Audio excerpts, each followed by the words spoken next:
Hi, my name is Jolene Ruffin. I'm 34 years old and I was 32 years old when I was diagnosed. When I first felt the lump was probably about a year before I got diagnosed. I felt the lump and I was so nervous. I called the doctor and I said, can I have an appointment right away? I didn't even sleep that night. I got in and they told me that when they checked it out, they said, oh, we don't think it's anything, but we'll send you to the radiologist anyway. I went a few weeks later to see the radiologist. They said, we think it's just like a swollen lymph node and you don't have anything to worry about. You don't have a history of breast cancer. You're really young. And that was it. And soon after that, I found out I was pregnant. I went through my pregnancy and the lump started getting bigger, and I would mention it to my gynecologist when I went in. She never thought it was anything serious, so I didn't think it was anything serious. I had my baby in December 2007, my third child, a little boy, and when I got home, I kept having a lot of trouble with breastfeeding on the left side.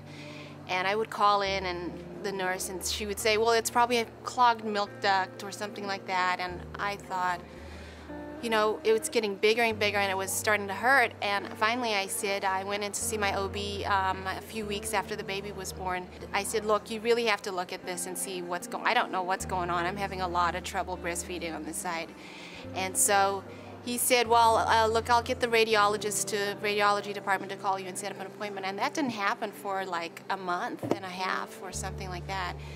Finally, you know, we were able to go in and get in and see the radiologist. And this time, the second time I went to ultrasound was when they started looking around and they're like, do you have a history of breast cancer in your family? So I'm lying there like, why are they asking me all these questions? Because that's not what happened before.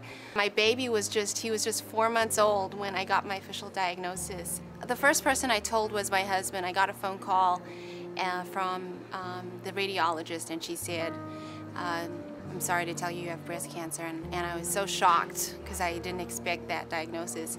I just gave him the phone and I said, it's breast cancer. And then I went downstairs and my mom was there, and I told her, and she just hugged me. And then after that, it was just a matter of, you know, calling friends and pretty much I called my whole support network, all the ladies that I have Bible study with, and I said, I called one of the ladies and I said, please, I've just been diagnosed with breast cancer. Just let everyone know and to all get together and pray for me.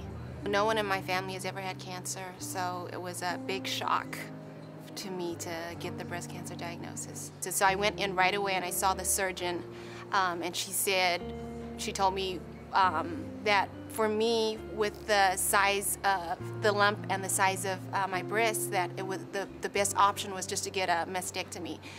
We talked about should we get both done, and she said no.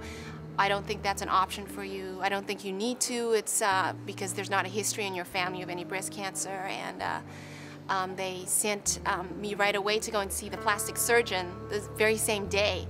And so I was able to you know, make all the decisions about my surgery right then with the surgeon and the plastic surgeon, and be very informed about what was going to happen. I had about 6 months of chemotherapy, 2 different treatment cycles that were very hard on the body.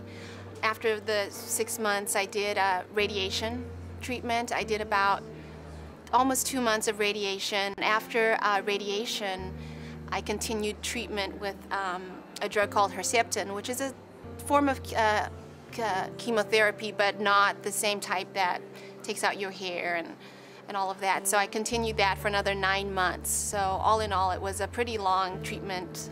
I think it lasted about 15 months. My husband and I had a personal training and boot camp business about a year before I was diagnosed. We closed it down, and I was working. I pretty much used to spend my time just, you know, running, lifting weights. I have a weightlifting schedule. You know, having the surgery is pretty traumatic to your body, and having the lymph nodes removed, really the feeling on the whole left underside of my body, my left arm, I can't feel the top of it. and there's limited mobility. You have to go through physical therapy and all of that. So as soon as I felt like it again, I got back in the gym, started slowly, maybe just walking at home with the kids, and got back in the gym, started slowly lifting weights, really light weights, started taking some classes at first. Then I just really got back into it, and I was still going through my treatment. I was a little embarrassed at first to go out because I had no hair, but when it started to grow back, I started going back to the gym and you know, getting on the treadmill. They say, you know, the endorphins that you get from exercising, we always forget about that. When you're and on days that you just feel really terrible, all you have to do is throw on your workout clothes and get to the gym and start working out. Even if you don't feel like it, you just have to do it, and you feel so much better after you work out. You know, in the morning sometimes I just don't feel like it, but I get up and I go out and I run, and I come back and I'm ready to face my day, whatever, you know, I'm ready for the kids, I'm ready to take them on, you know. So exercise has really been my savior a lot of times. I've got 3 kids. They're 6, 4, and 2. So at the time that I was diagnosed, my baby was 4 months old. I had a 2-year-old little girl and another little girl that was 4 years old. And so it was pretty crazy. My mom lives in Zimbabwe, and she came out to help me with the baby.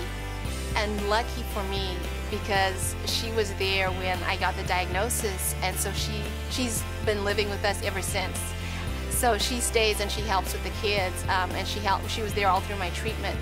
So on a day-to-day basis, my husband is a police officer, so he has crazy hours. He works 10-hour shifts, does a 2-hour commute there and back to work. He leaves probably like midday, so we wake up in the morning, the kids and I, you know, get breakfast. We'll maybe go to the gym before he goes to work. I have an online social network for my city that's sort of like my job. It's my business, it's something I started.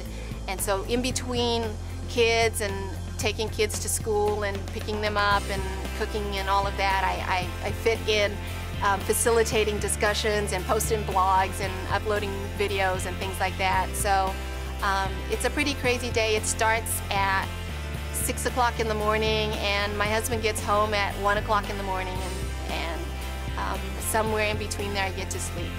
So it's a crazy, crazy life, yeah. There's so many people around me. My biggest inspiration is my kids, because I look at them and I want to be there for weddings and grandkids and all that sort of thing.